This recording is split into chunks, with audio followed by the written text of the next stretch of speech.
Welcome to Grit, the Real Estate Growth Mindset podcast, hosted by Brian Charlesworth, founder of Sisu. Sisu provides growth automation software for real estate. You'll hear stories from real estate thought and technology leaders, team owners, and brokers on how they grew their business in a rapidly changing industry. You'll learn how to transform your brokerage and teams into a high-performing and analytics-driven business so you have a new, durable, competitive advantage against disruption in your market. So let's get right into it. Hey everyone, welcome back to the podcast. I'm Brian Charlesworth, founder of Sisu, the growth automation software for real estate, and your host. And today I'm here with Chris Watters from Watters International.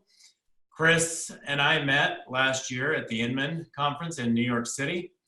And ever since then, I think we've spoken probably almost weekly. Quite a bit.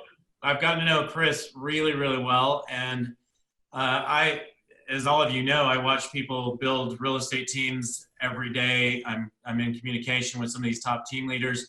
And Chris, I think, has really gone out more than anyone I've seen on the limb. He's been willing to spend, $1 million on a Salesforce platform, spends tons of money on advertising every month, on billboards, different campaigns like that.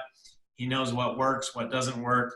And in my opinion, he runs probably a more efficient business than anybody that I've seen. So, Chris, welcome to the show. Would love to maybe have you give a little more background on how long you've been in real estate, and we'll go from there. Yeah, so thanks, Brian. I appreciate those kind words. I've said before, not super proud about the money I've spent on Salesforce, but it was a very expensive PhD in technology. I got started in real estate full time about 10 years ago. And I was about 24, 25 years old. And I had actually gotten my license out of college. And I joined a real estate team. And I was on that team for about 3 months. And to be honest, I just wasn't at a very I wasn't very coachable, I guess, is the word. I wasn't very coachable at 21 years old getting into real estate. And I sold several homes in the first 3 to 4 months, but I ended up getting out of real estate because I just felt really frustrated with where I was at. And I got back in real estate full time in 2010 as the market was, in a pretty bad, it was pretty rough. I started off like everybody, trying to learn how to be a great agent, mastering the inside sales component of managing leads and setting appointments, and then, getting face to face with people and trying to figure out how to get them to commit to working with you. And then, becoming a market expert, like figuring out how to like research properties and do all that kind of stuff. So, my whole reasoning for getting into real estate was like, the tangible stuff, probably like most people. Like I wanted the fancy cars and, the Olympic sized pool and all this stuff. And, to be honest though, I've kind of discovered really my true internal motivator was, I just had a massive chip on my shoulder. When I was growing up, I had a single mom. My mom was, raised my brother and I, and, she was super smart, got a college degree, and worked her butt off. She had 2 jobs. She was in the emergency room and then like had another job. And I remember my mom writing notes for me to read as a kid when she would go to work at like 11 o'clock at night to work the night shift at the emergency room. And I'd read them when I woke up. And, we lived in this, it looks like, it's funny. I drove out to Taylor, Texas, where we were living, and I took a picture of this house we lived in, and the house looks like the shed in my backyard. It was like a 500 square foot, 2-bedroom, 1-bath house, and it just, my mom wasn't driven by money. She had a servant's heart, and she cared about everyone else except herself. And so, anyways, my real driving force, I think at that point was, I just had a lot to prove. And as a kid, I was really frustrated, always coming from this place of limitation. Yeah. So, I was highly driven to be successful and find success, and started knocking down those dominoes I mentioned earlier.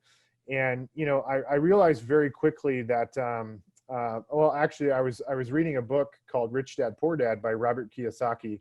And he talked about this quadrant, and he said most people get stuck being self-employed and owning a job, not actually owning a business. And so, I didn't want to own a job. I wanted to own a business. And so when I was about 25, 26, I wanted to start helping other people, learn how to kind of follow in my footsteps of selling a lot of homes.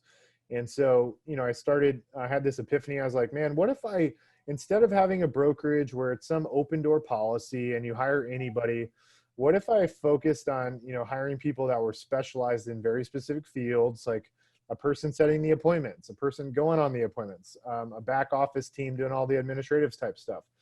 And so I had this idea, and I started putting it in place, and I'd love to tell you it went great, but the first year was an epic failure. My team sold 98 homes, which may sound awesome, but the truth is, 18 of those 20 only sold 18 homes. So me and one other guy sold 80 of the houses, and the other 18 were sold by 18 people. And so what was the idea? You said you had an idea and it was an epic failure. The idea was to build a team? Build a team and then put people in very specialized type roles. And so, I had a transaction coordinator person, I had an inside salesperson setting appointments. We were leveraging a courier, photographer, all these people, right? And so my roadblocks, the things that were my massive roadblocks with this epiphany I had actually pulling it off was one, I couldn't figure out how to recruit and select the right people. I couldn't figure out how to recruit and select the right people. Like I recruited all these agents and I gave them all these opportunities and I did all these things to set them up for success, but yet they didn't capitalize on it. And so it was really difficult, like dialing in this recruiting and selection process. And then my second challenge was actually giving good quality leads to my agents. So I'd like to say that my only problem was like I couldn't find good talent, but that was only one part of the puzzle. The second part of the puzzle was actually giving good leads to my agents. And so, I'm like the Facebook generation. When I got on Facebook, you could only join Facebook if you had a .edu account. Yeah. And so I was all about, I've always been about internet lead generation through Facebook, Google AdWords, search engine optimization. And so that was wait a minute. You were one of the people that got on with a .edu before Facebook really opened up to the public. Yeah, my college was like the 11th or 12th college to get on Facebook. And so Mark Zuckerberg, he and I graduated the same year from college. And so it all got started like, it was basically kicked off when I was towards the end of my freshman year of college is when Facebook launched. And my school, I don't know, like 11, 12, 13, I don't know, something like that. But anyways, one of my assumptions when it came to giving my team members leads was internet leads, right? And what I realized very quickly is that internet leads are, one of the lowest quality, lowest converting lead sources you can give to your team members. And there is a caveat to that. There is some technology you can go out and buy and bolt on to improve the efficiency of your agents. But generally speaking, the lead quality is low because the consumer intent is very weak. If someone's randomly on their Facebook page and they click on a link about what their home is worth or looking at homes for sale, their intent's not that strong versus if your phone rings with someone saying, hey, my buddy told me about you, right? Like they said, you're the best realtor in the city and I should work with you to go buy a house. Like that's a really high quality lead because that consumer has a lot of intent. So consumer intent is what I learned really drives lead generation. And so your lead generation campaigns and where you should be focusing on your lead generation should be focused on lead sources where consumers are going to have much higher consumer intent. And so internet leads is not one of them. There is a way, again, to make it more efficient, but I'm not going to get into that. My third roadblock was how to train and lead agents. Like how do I actually, take what's in my brain of like how I got to where I was and like put that into a very, simple kind of crash course to help, accelerate people's success. And so I really struggled with those three things: the recruiting and selection process, teeing up the right opportunities, and training and leading agents. But eventually I started figuring it out. Like I finally started figuring out how to hire the right people, what leads to give them, and how to actually train them. So this was like 7 years ago you were struggling with these questions? Yeah. So this is like 20, this is 2011, 2012, Okay. 7, 8 years ago. And so I finally started figuring this out after falling on my face a lot. And also, I one of my little shortcut, I always tell people, like, the shortcut to anything in life is go find someone that's already done it and pay them whatever you got to pay them to like extract that knowledge out of their brain, because you will waste far more money on trying to figure it out yourself and reinventing the wheel. So and time, right? Yeah. Yeah. And so I spent a lot of money on, I've been through pretty much every coaching program there is out there.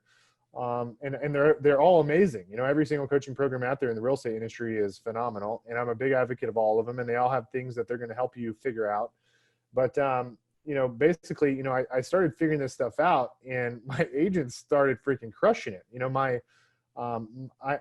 My listing agents, for example, my worst performing listing agent, worst performing one, was selling between 80 and 85 homes in a year. And my best performing listing agents were selling between 120 and 130 homes every year, like clockwork.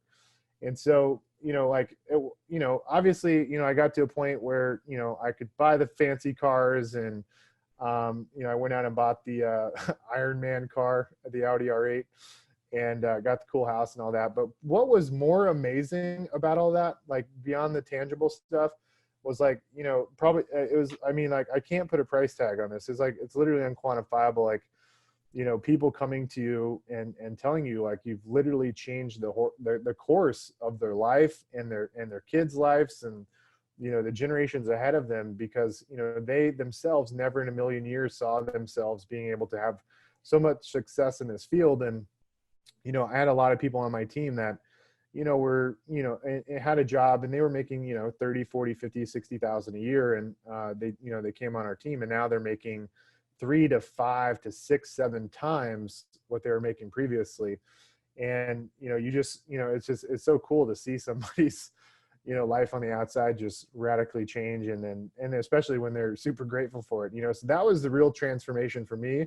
So Chris, I'd like to dig a little deeper into that before we move on. So you had this obsession with fancy cars and really got into real estate for the same reason as many people do, which is about the money, right? Yeah. Mm-hmm. And now you've shifted, you have a different why. Yep. Maybe talk a little bit more about your why today. What is that? What is it that drives you? Because I know it's not the fancy cars anymore. Talk about that. What kind of car do you have today? I have so my Audi R8, I think it was 225 grand. It was a GT, a race model, made for the track. But anyways, my car now is a Toyota Tundra. I think it's like 9 years old. It has 150,000 miles on it. I also have a couple like Priuses that are pretty beat up, but honestly, I have probably about 2 years ago, I started, cause I haven't worked with clients in over 5 years.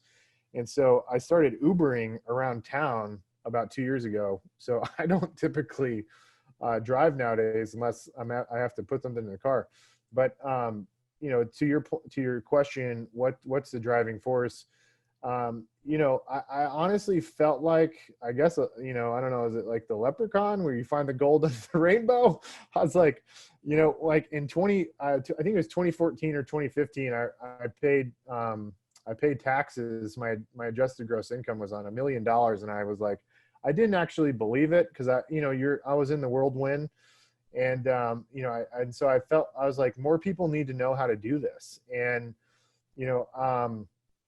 I didn't think I was any smarter than anybody else. I was just willing to probably fail more than most people and keep going. I remember I was watching Shark Tank one night, and Barbara Corcoran said, as a real estate agent or entrepreneur, you've got to be dumb enough to get punched in the face 99 times and be willing to stand up one more time to find success. And so, I that's really the X factor of how I was able to pull this off. But, really the true why for me now is I kind of feel like I have a moral obligation to share this with people because it's, it's crazy. I mean, I started basically taking all of our systems, lead generation processes, everything. And about 4 years ago, a little over 4 years ago, started testing it in other markets to see if it, other people could replicate this. And, I took somebody that was doing 30, she had been an agent for 10 years and she had hit a ceiling. Like she could not break 30 deals a year. And in her first 12 months of us working together, she went from, 25, 30 deals to just shy of 100 transactions. And, obviously radically changed her world. And so what does that mean? How did you work together? You were her coach? What? yeah, so this was my very first test in expansion. And so, like obviously your first person that's a guinea pig, like they're not going to just, come on board unless you have some, strong value proposition. And so basically my value proposition was money. So Yeah. I put up a lot of the money to start this team, and we went into an equity partnership and, helped not only with the money, and probably I put up considerably less money than what you would expect, but we each put up money. And then, she was the boots on the ground building the team and implementing. And then I shared with her all the secrets, all the things that I had to figure out to knock down those big three challenges I mentioned earlier. Yeah. And she grew 300%. The next year she, went from 100 to almost 200 transactions. And then the third year, I think, she's on track to like 300 transactions. So anyways, I wouldn't do the equity partnership thing again. I actually found a better way to do it in terms of like replicating the systems. But, she was one of my first case studies, if you will. I did another one in another market and another one. And like each one kept getting better and better. Like this guy 2 years ago, I brought on, he was an on-site sales guy. So he was an agent, but all of his business came from being an on-site sales guy. And when he left the builder, he had zero business. Like he was literally starting from ground zero. And in his first year, he did 110 closings. And they had nothing to do with new construction or his past client database, like none of that. It was all business we originated through various lead generation strategies. And then in his second year, he went from 110 to 250 closings. I mean, just phenomenal growth. Okay, so you're getting all these people from 0 to 250, 0 to 300. Tell us, where's your business at today, Chris? So our team in Austin, which is kind of like my R&D lab, if you will, it's honestly, I don't want to say it's been on autopilot. I mean, we have a lot of people here in Austin. They work incredibly hard, and we have an amazing leadership team. But I also leveraged the leadership team to help with expansion.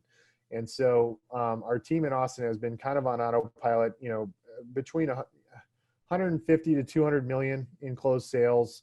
I think the team will do, somewhere between 600 and 700 transactions this year. I don't even know. I need to go look.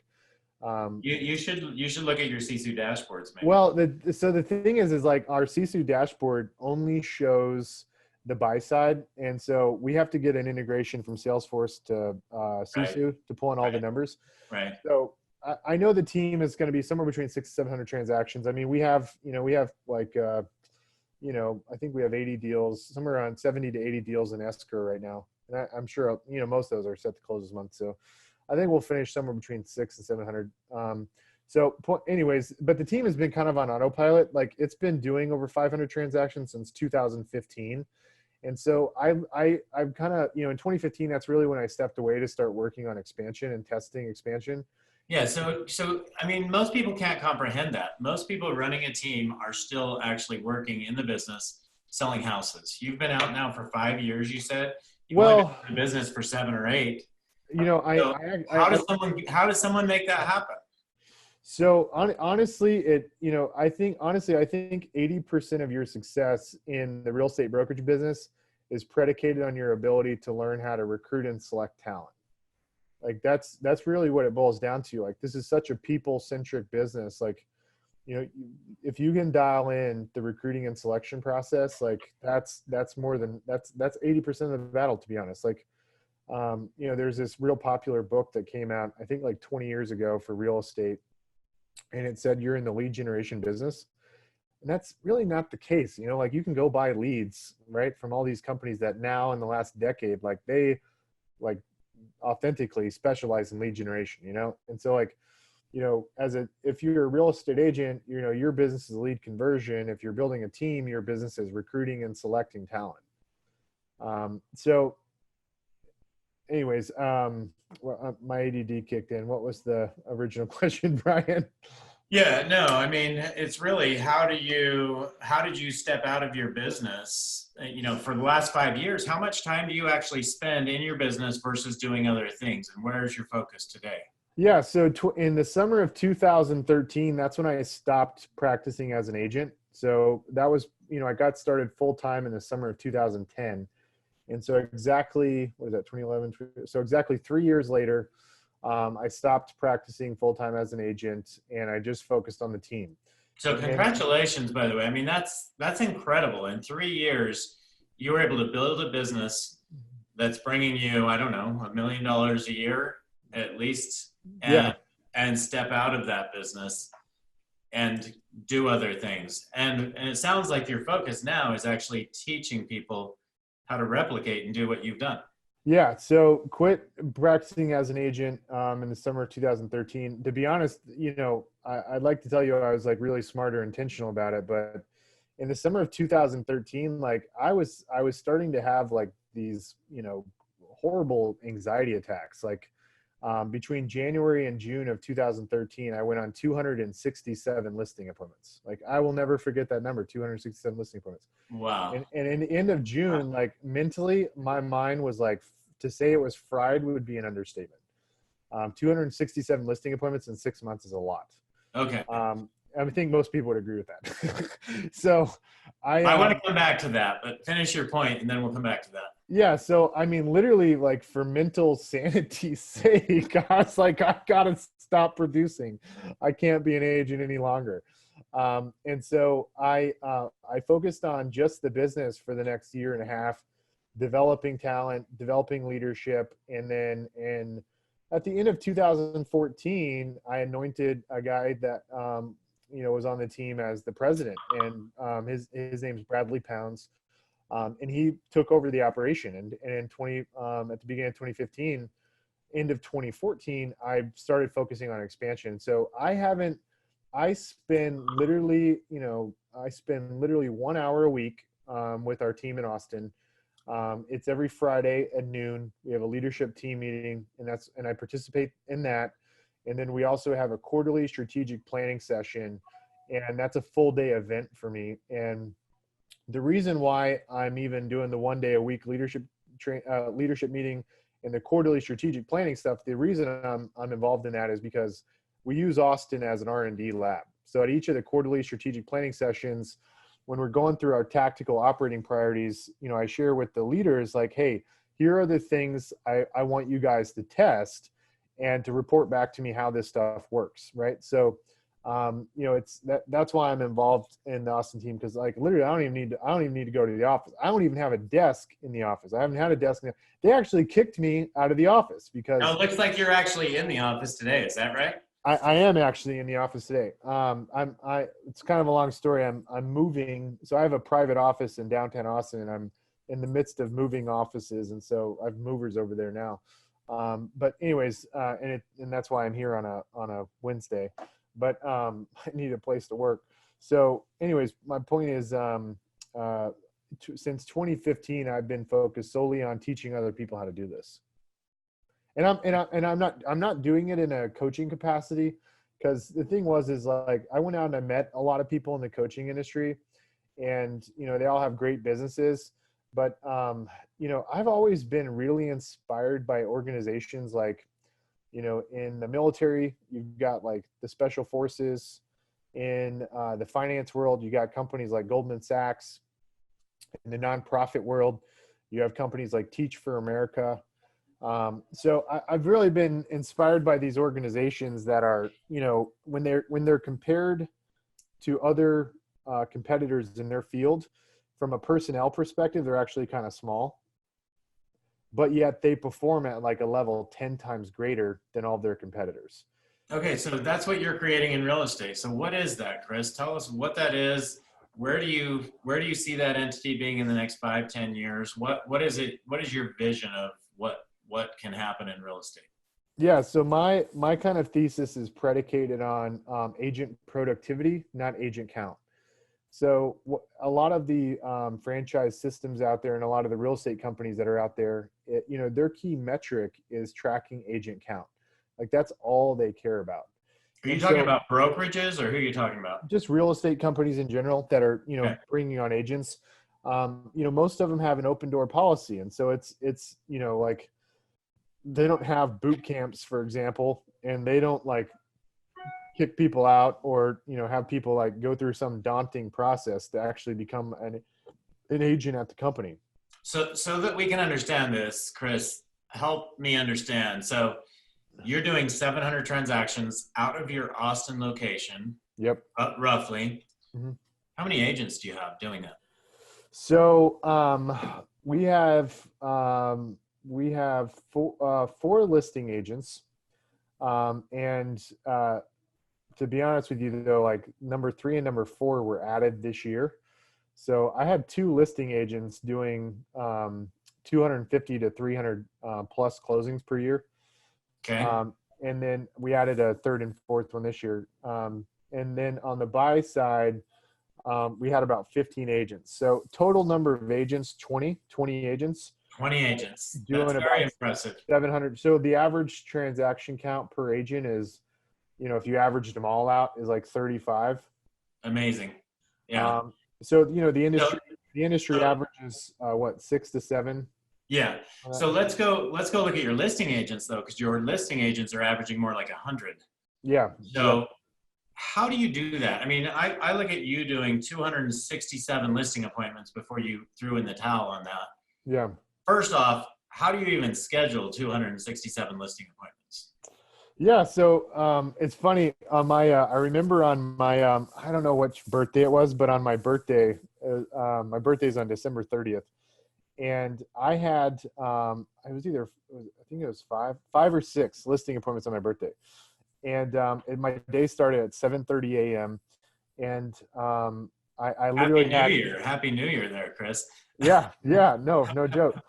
So I had my first listing appointment started at 7:30, and my last appointment was at 7:30. I believe I had 6 booked, and it was like, an hour and a half per appointment, 30 minutes of drive time.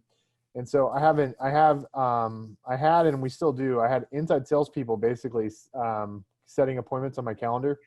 And then, in the evening, I would do all the research to go on the appointment. And then, I would turn in, I'd scan all the documents, load it in the G Drive, give it to our transaction team, and they would facilitate the marketing of the listing, MLS, like getting everything ready, scheduling photos, staging, whatever. And so, I remember my birthday that this was like that right before I stopped being an agent, on the 30th. And, I was running late to every single appointment. My first appointment ended up taking 3 hours, and my whole day was jacked up. And I told everybody it was my birthday, and I was terribly sorry because I was running late like an hour and a half to all 5 appointments, like subsequent appointments. And people, when I did show up, people felt so bad for me for being there on my birthday. That helped me win the listing. I'm sure it did. I ended up getting all the listings that day, that was my record day. I think it was 5 or 6. Anyways, so my the way you go on that many appointments is you have a team of people that are specialized in very specific parts of the customer journey. So, when you think about the customer journey of a homeowner, for example, like there's one person dedicated, and each person has, kind of this very specific scope of work that they focus on, and then they hand the baton off to the next person on the team. Can we drill into that a little bit deeper? So the first step is you need leads to be able to get that, right? So how do you generate leads? Yeah, so we have a plethora of different oil wells on the lead generation side. I mean, back in 2012, 2013, the market was horrible and there was an abundance of expireds. And so over 80% of my business was coming from expireds. Okay, so you didn't call those expireds though, right? So no. Back to let's go to the next step. Yeah, those were all coming. All of those expired listing appointments were from outbound prospecting. Okay, so how many people did you have calling, scheduling those appointments? How did you train them? Obviously, that's an ISA team prospecting expired. At that point I only had one ISA. I had one ISA. Okay. He would set he would set anywhere between 25 and 45 appointments depending on time of year. Like if it was December, he was setting like 25 appointments. If it was basically like January is when things kick off massively, especially with expireds. Like January would be one of the biggest months, like 45 expired appointments. And so, January would be like 45. This guy's name was Tim. He's kind of, I don't want to say a legend, but like I will forever remember Tim. He was an awesome guy on the team. He worked for me for several years. But like January, you do 45 appointments. It'd slowly scale up to, he was setting, 70, 80, 90 appointments a month. Is he up on his own doing real estate now? Did he say, hey, I can do 90 appointments a month. I'm doing this myself, or what happened to him? He actually changed fields completely. He got kind of, he got burned out. He's an inside salesperson at heart. Yeah. Like that's like what he enjoys doing. And he didn't get burned out. He wanted to change industries. He had been with me for 4 years and he wanted change, and we couldn't find a way to continue working together. Like the only thing I could do to help him go to the next level was, putting him in a leadership position, which he wasn't interested in. And so we're in Austin, Texas. There's all these technology companies. And so, I couldn't offer him the same kind of compensation a technology company could in an inside sales capacity, because real estate transaction here in Austin is like 10 grand in gross commissions. Some of these tech companies in Austin are selling products that, create, tens of thousands of dollars in reoccurring revenue every year. Right. So, right. There's just opportunities. Like the ISA market in Austin is highly competitive. So I got him early on. He was only a couple years out of college, and, he really learned the ropes. And then, I told him, I'm like, there's nowhere else for you to go here, man. Like you've topped out. Like not many ISAs are setting 80, 90 appointments in a month. So anyways, we're still good friends. We talk all the time. Great guy. But anyways, that's how it all started in the beginning. I mean, I first was the one doing it. Like in the early days, I was the one setting the appointments. Yeah. And then I trained somebody else how to do it. And then he was even better than me and kind of took it to the next level. So, and then as revenue grew, we started investing in radio, TV, billboards, direct mail, past client marketing events, for like big quarterly client appreciation events, to drive more inbound leads. So fast forwarding to today, those are the things you're doing. In addition, I'm guessing you're still doing expired leads as well? Yeah, the market's super hot, so there's not that many expireds. So most of our business now just comes inbound as a result of all the marketing we do through mass media, past client events, stuff like that. Okay, so even today, your listings agents are averaging 100 listings a year. Yep. So how many listing appointments do they go on? How do those get scheduled? I mean, this is, you run a completely different model. I would call it a more efficient model than most of the people I've seen. So share with us, you have all these different lead sources coming in. These are inbound calls. Who's taking those calls? How are they getting scheduled? I know you've told me before that you've seen listing agents get burned out by going on too many appointments. So what's the right way to run that side of the business? Yep. So the ISAs that are doing outbound prospecting, that are working colder lead sources, that takes a long time to develop your pipeline. Realistic expectations would be in the first 90 days, they start setting about 20 appointments per month if they're doing it 8 hours a day. Month 6 is a major inflection point where you've got a pretty big pipeline of nurture leads that are ready to pop. And an outbound ISA could get to 30, 40, 45 appointments.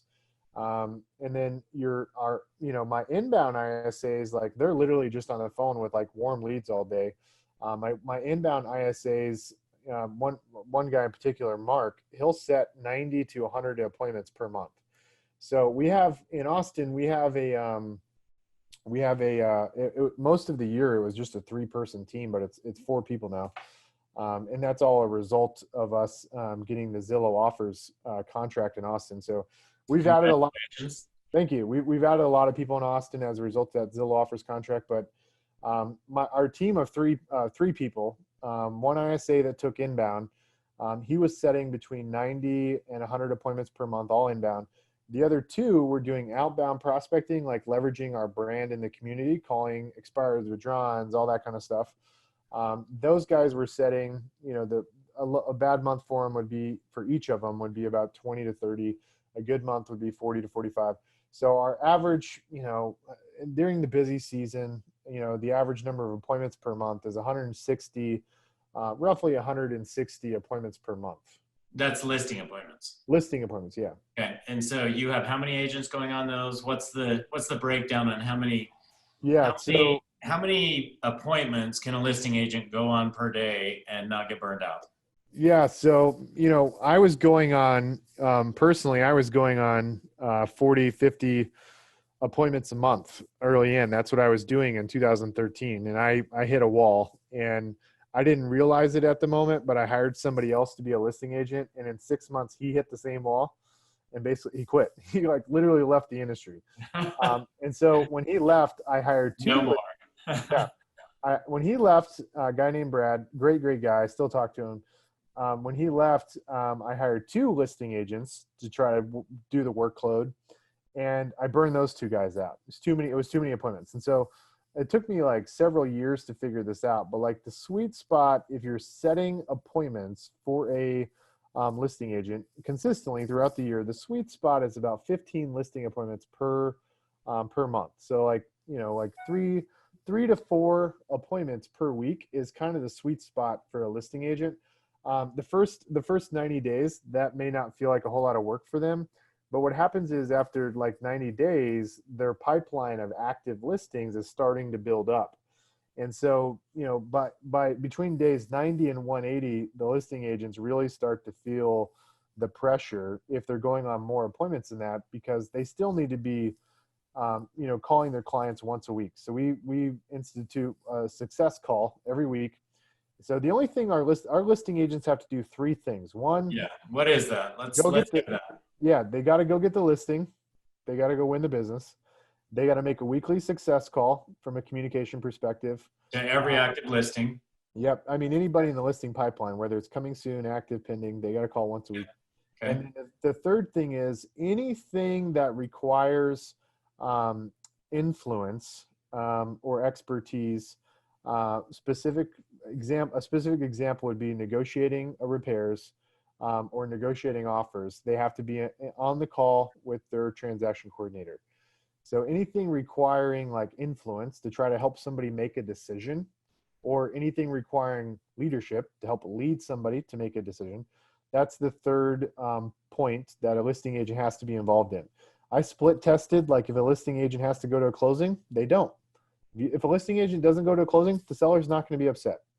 If you're calling them every single week, doing your success call, you're helping negotiate and lead to a resolution specific to the repair amendments and to a contract price, you don't have to go to the closing. These are the 3 pivotal points of contact for your listing agent to be involved in the transaction. Okay, so your listing agents are not even scheduling their own appointments. They're just showing up at the listing. Correct. So they have not they haven't pre-qualified the listing. Is that correct? That was done by your ISA. Yep.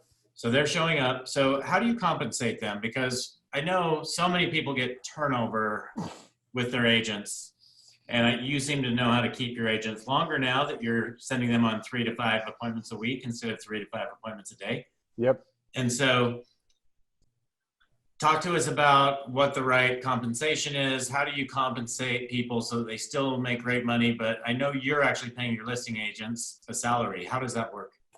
So basically, they get, I value every listing taken at roughly about 10 basis points of the sales price. And we just, we say that for optics, I guess you could say.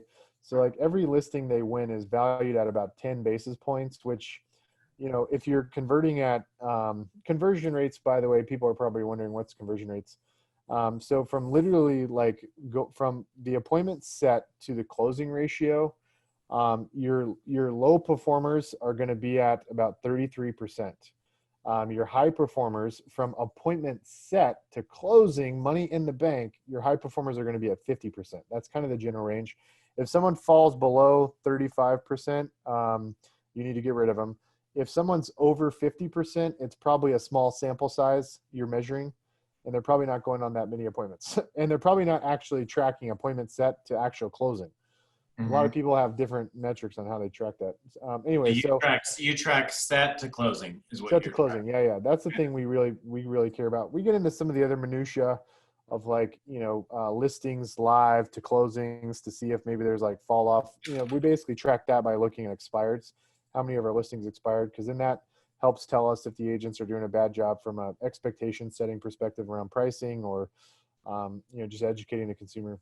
Every one of these little metrics is kind of a nugget into your business as to things you need to be doing to help optimize it. So your question. Okay. So the question was compensation. So Yeah. the salary is kind of predicated on this idea that the formula is 10 basis points is assigned to the listing taken. So when it goes live in the listing, live in the MLS, they get paid 10 basis points.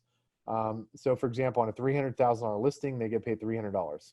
And then on the back end. So when you say 10 basis points, I just curious, because whenever I talk to somebody in the mortgage industry, yeah, they talk basis points. Yep. Whenever I talk to somebody in real estate, they talk percentage. Yeah. So just curious as to why you use 10 basis points. So I guess it sounds better. It's all optics. It just sounds better. I want our listeners to understand this. So yeah, it sounds better than saying 1/10 of 1%, right? Like 10 basis points is 1/10 of a percent, So it's an optics thing, I guess. Yeah. So I mean, I guess the important thing there, Chris, is your agents are thinking salary plus bonus. They're not thinking, oh, I should be getting 50% or 30% or 70% of this transaction. Yeah, like they have guaranteed money coming in just from the listing being taken each month. And so they're taking 6, 7, 8 listings a month. So that's, roughly $30K a year is coming in, just for getting the listing to go live in the MLS. And then, we have a back end commission, depending on what commission menu item the consumer selects. So we have 3 different options for the consumer to select from a commission perspective. And depending on that, their commissions on the back end are between 10 and 15% of the gross commission on the back end. And then people are probably wondering, what do you do about agents that, they come onto your team and they win a bunch of listings and none of them sell, and you just paid out all this money. So something also we have in our position agreements is what's called a clawback clause that says if a listing fails to sell, you lose 10 basis points on that deal against future bonuses or future commissions. Makes sense. That's what kind of protects us on the back end. Okay, I think we've gotten the details of you enough that people are probably like, I really need to spend some time with Chris. So before we close out, I'll have you share with everyone how to reach out to you. I do have a couple other questions I want to get answered though. One is just really, what is your vision for the real estate industry? I mean, as far as technology goes, as far as in 5 years, what are people going to need to be doing? How are things going to change? Would love to hear your perspective on that. Yeah, so my big vision for the business is, and I guess first off, I mapped out the whole U.S. and I looked at the geography of cities and everything, and looked at the U.S. and Canada. And so the goal is to get to 2,153 franchisees. And we're going to get there by identifying 53 regional partners. So what I'm in the middle of doing right now is I'm currently in 9 markets. I'm opening up 3 more next month. And I've got one in Canada, Toronto, Canada, Denver, Jacksonville, Indianapolis, opening up in, next month, we're opening up in Orlando, Atlanta, and in Portland. And Okay, so what is this? What business is this? yeah, so basically the thing that I realized about the equity partnership thing is that yes, I can give somebody all the systems, processes, help coach them, tell them exactly what to do, but like, it's not a very equitable deal. Like, like my first equity partnership deal, like I was getting some pretty large shareholder distribution checks, like, and I'm not complaining about it, but like I wasn't the boots on the ground. Like I wasn't the one physically doing all the work. And so, it's So just you did not like getting overpaid, is what you're saying. well, it's not that I didn't like, it's not that, it's just, like people need to feel like it's a win-win, right? And, Yeah. and like, Something that can scale. right. And so like, that's just not very scalable because like your key leader in the operation is going to get really frustrated because your value for me, what I discovered is it takes about 3 years for me to get somebody to implement a recipe book. And my value really drops off after 3 years. And so my thing is like I could basically franchise what I was doing and charge a very tiny royalty, and then it would be very equitable. They own the business, they get all of the shortcuts, all the secrets, the recipe book, etc. And they know I have a vested interest in their business. Because if they don't produce any revenue, I don't get paid anything, right? So instead of like having to pay me a fixed fee per month, like in the coaching industry, like I only succeed if you succeed. So I launched a franchise system 2 years ago, and took it really slow. Trying to make sure everybody was saw massive growth. 200-300% growth year over year was my like minimum standard. I said if I can't get somebody to 200 to 300% growth year over year, I ain't going to do this. And so we took it real slow, and sure enough, every single person has been on that trajectory path. And so now I'm starting to really ramp it up. And so my big, hairy, audacious goal is to take a lot of these early franchisees and get them to be successful, where they basically follow in my footsteps, build a team to 100 to 150 million in revenue, and have the leadership in place so that they can truly exit the business. And then I want to offer those people regional partner rights so that they can go and help other people copy and paste what they've done. So duplicating you to the next level, not just within a team, but actually allowing for growth beyond building a team where you're stepping out and helping other people. Yep, exactly. So my goal is 53 regional partners. Each one has roughly 40 franchisees underneath them. We share the royalty 50-50. And, this is how, if you've read the book, Peter Thiel's book, 0 to 1, this is how we go from 0 to 1. And it's how we create a 10X. If you've read the book, he says, you either have to create a new category in an existing industry, or you've got to go 10X. And this is how we go 10X, is by creating a better trajectory path for people that are trying to find just this crazy high untapped potential in the real estate sector. Okay. Speaking of books, you've written a book. Tell us what's the name of your book? Why should people read it? Why should people go get it? Let's hear about that. Yeah. So several years ago, I had several, as time was progressing, like I was going to all these masterminds and all these events and kind of like quietly sharing with people what I was doing. Like I didn't really want to make it public because at that point, 4 or 5 years ago, I didn't know if, I didn't want anybody to fail. And so like I was quietly sharing with people, and because they were all asking me like, how are you growing so much faster than I was? And so like they started, these people sitting in the same masterminds as I was, all started implementing the things I started sharing with them, and they started having a lot of success. And so, as time progressed, like more and more people found out about what I was doing.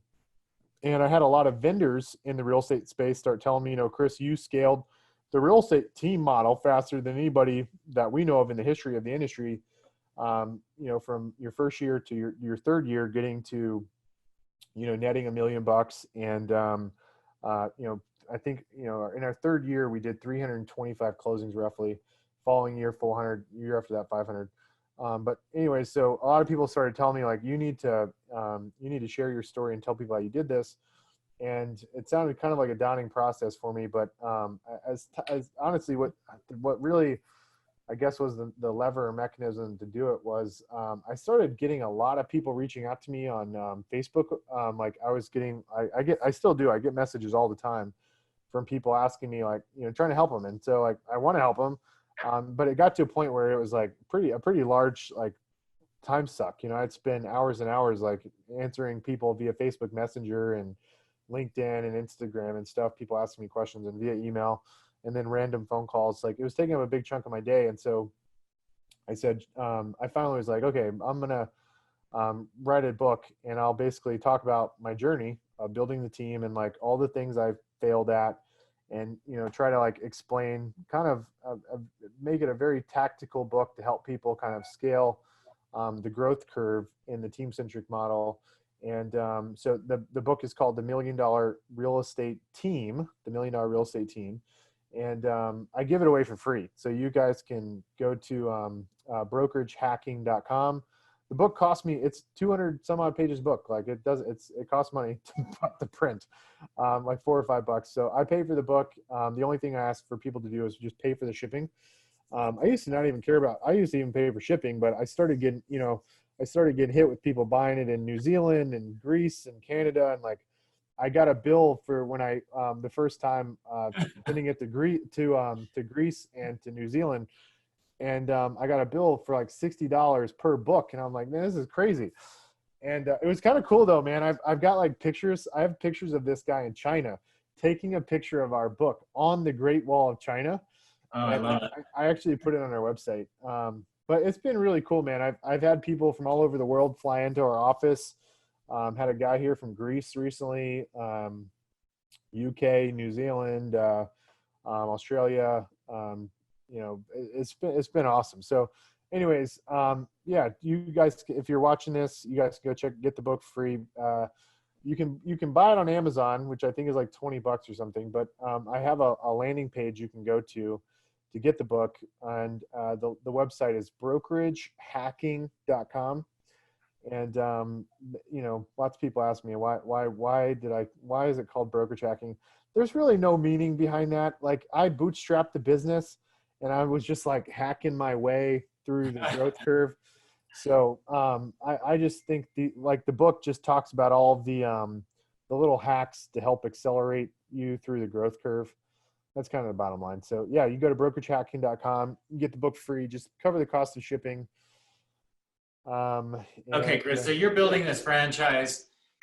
If people want to double 200, 300% their income every year, it sounds like really your teams / brokerages are becoming the largest in every area you move into, one of the largest in those areas based on the volume they're producing. Yeah, every team, I mean, like my first team's number one in their market. My second team's number one in their market. My third team will be number one at the end of this year. My fourth one will be number one at the end of next year. So like, I mean, they're all crushing it. So if you want to be number one, get with Chris, right? Because it sounds like you are going to take over the world as far as real estate goes, based on the way you understand this. What technologies are required for you in this franchise? I mean, most franchise companies out there today are building technologies. What's your view on technologies? This all-in-one solution that everybody's creating. What do you need in order to run your business? And what is the duplicatable pieces that your franchisees, you want them to take advantage of? Yeah, so that's right. So a lot of people are trying to build these all-in-one solutions, and kind of what I discovered almost, I guess it was 4 or 5 years ago after wasting all this money on Salesforce, is that building an all-in-one solution is not sustainable. This idea of all-in-one is a bunch of smoke and mirrors, in my opinion.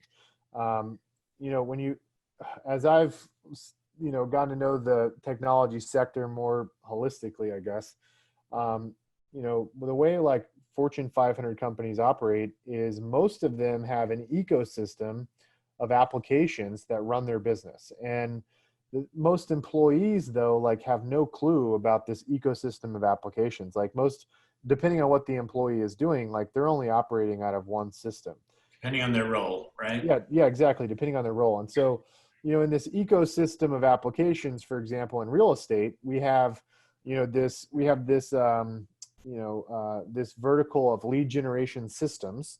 They basically generate leads, right? And then and there's tons of them, dozens and dozens of them, and it sucks having to log into all those systems and importing and exporting or parsing or Zapier. It sucks getting all the data out of those into your CRM. So that's the next vertical. The next vertical is all your CRMs, right? That help with lead management and client management. And then you've got your transaction management, which, there's plethora of systems for that. And then you've got your accounting systems, and there's several of those in the real estate industry. And so, each one of these verticals is kind of like its own little niche and specialty, right? And, so there are these companies out there that are trying to basically build all of those features under one roof. And the thing that I learned is the challenge with that is that these little, these companies that are more focused, for example, on lead generation, are going to out-innovate the people that are doing the all-in-one solution, because they're trying to be all things to all people. Jack of all trades, master of none. And so, the companies that are hyper-focused will always out-innovate the person that's trying to boil the ocean. And so what I realized after, understanding what big Fortune 500 companies do is I started figuring out that the real missing thing is not having an all-in-one solution. The thing missing is integration. We need a way for these systems to talk to one another, so each person on the team can operate within their respective system they need to be operating within. For example, the agents should be operating in the CRM. Your transaction management team should be operating in transaction management software. Your account manager, or excuse me, your accountant or office manager should be operating out of the accounting system. But what ends up happening is in the industry is because it's so fragmented and none of these systems talk to each other, you have everybody logging into all the different systems, and it's just a huge mess. And so the key system that we started using about a year and 3 or 4 months ago, which is the first of its kind in the real estate sector, is an integration tool called RealSync. And so RealSync is now allowing our systems to talk to one another. So data automatically real time goes back and forth between the systems, and it doesn't require a person to import or export files or do double data entry to get data to go back and forth. And so RealSync is a system we use to get all of our systems to talk to one another. And then the other really important tool I use is Sisu, which is how you and I met. And something I realized about 4 or 5 years ago was that, when you run the team-centric model, like I mentioned earlier, you're bankrolling the success of your agents. And so when you're bankrolling the success of your agents, like, you need to know quickly, based off an agent's early indicators, based off their key performance indicators, you need to know early on if this person's building a pipeline and taking the actions, to have success, so that you don't end up wasting a ton of money on the agent. And then from a leadership perspective, you need all the data points from a high level perspective, so you know how to navigate the business. And so as somebody that's I'm personally trying to empower other people to implement this model. And so in order for them to implement it, like, I too need to see their dashboards to understand what the hell's going on in their business, because sometimes what people think is the problem is not always the problem. And so,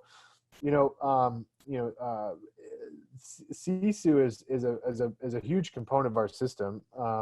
We have it. Our team in Austin has it. I log into our other expansion teams, franchise teams, and I'm looking at their numbers to identify where the holes are in the team leaders' businesses, to help them understand how each metric.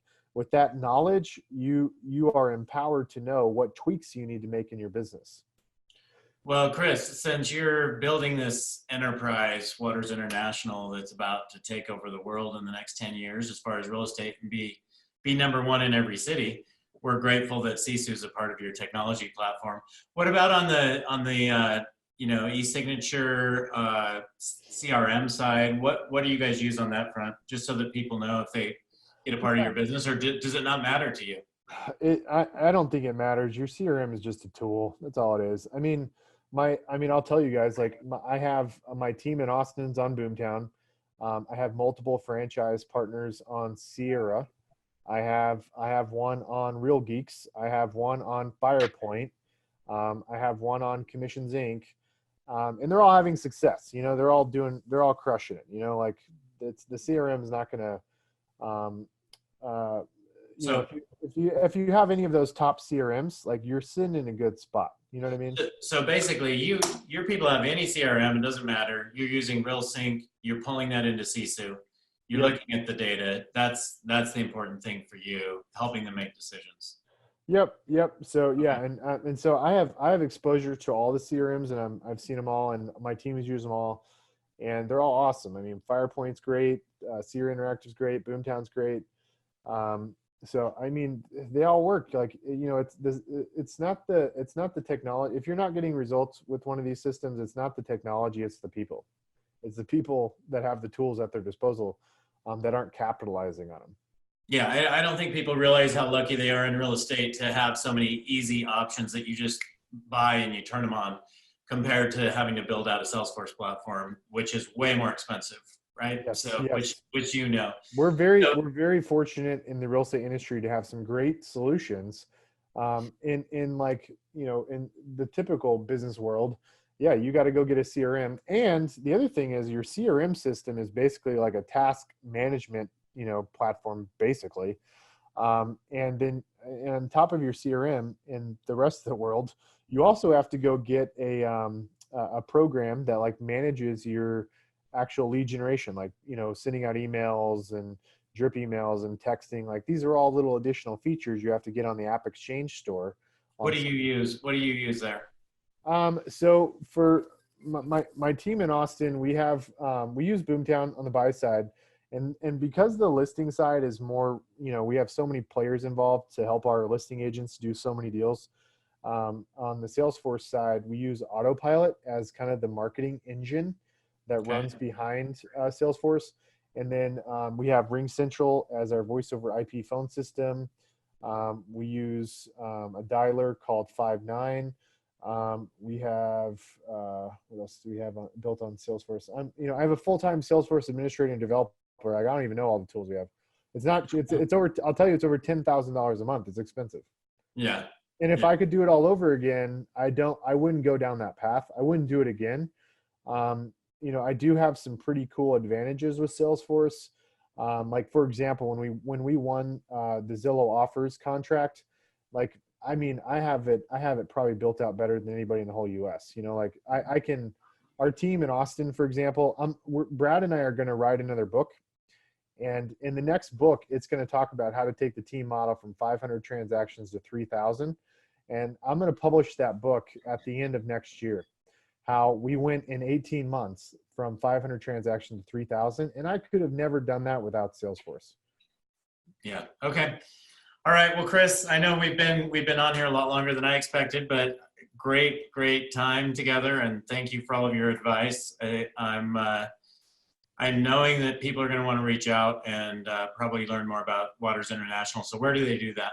Man, honestly, the best first step is read the book. Go read the book. Like, you'll get 7 years of, or excuse me, nine years of, what's been going on up here in my head from an experience perspective, and just, documenting how we grew the business. So go read the book first. I've got some cool stuff I've created to help people.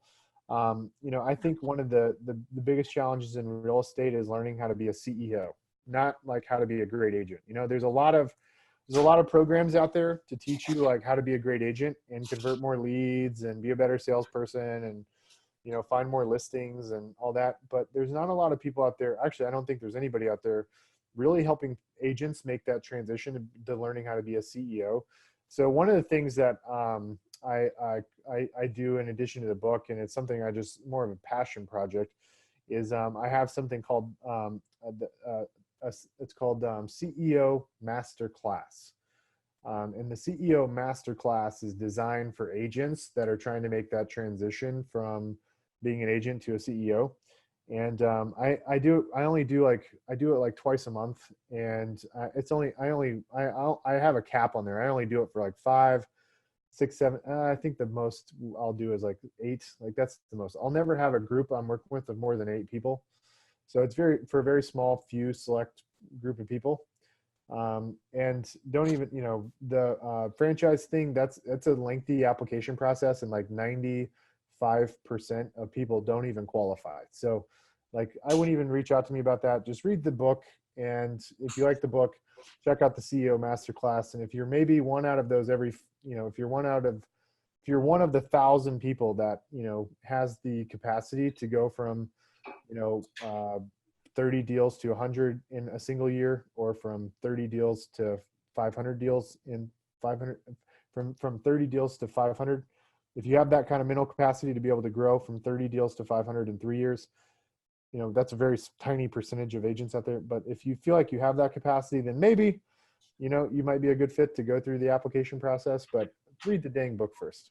Okay. So the CEO Masterclass, where is that? Do you have that online somewhere, or how do people? So I send out, if you buy the book, I send out an invitation to the people that read the book, and they get an invitation like twice a month to register for one of our openings. Because like, look, I ain't here trying to make money selling stuff like that. But anyway, I'm doing this. The reason the CEO Masterclass came about was because first I tried solving the problem of all these people messaging me on Facebook for several years, which is why I wrote the book. But then I wrote the book, and then people wanted more. And so I was like, oh, so then the CEO Masterclass came about. So. Okay. So the book is the place to start, everyone. Go get a free book. Chris has told you how to do that, and start there and enjoy that. So I guarantee it will, the book, it will be one of the best ones you've read. I promise you. You guys can read the reviews on Amazon. It's, I'm always pessimistic about everything I do. But the reviews, I think the reviews speak for themselves. Cool. I've loved our time together, Chris. Thank you so much. And we'll catch up with you soon. Cool. Thanks, Brian. Yeah, we'll see you. So there you have it. Thank you for joining us on our podcast. If you have an interest in a free 7-day trial of Sisu, make sure that you use the coupon GRIT, that's GRIT, to waive all your setup fees and receive a 10% discount on your subscription. If you enjoyed listening to this podcast and want to subscribe, search GRIT, the Real Estate Growth Mindset Podcast, on iTunes. And with that, we'll catch you next time. Take care.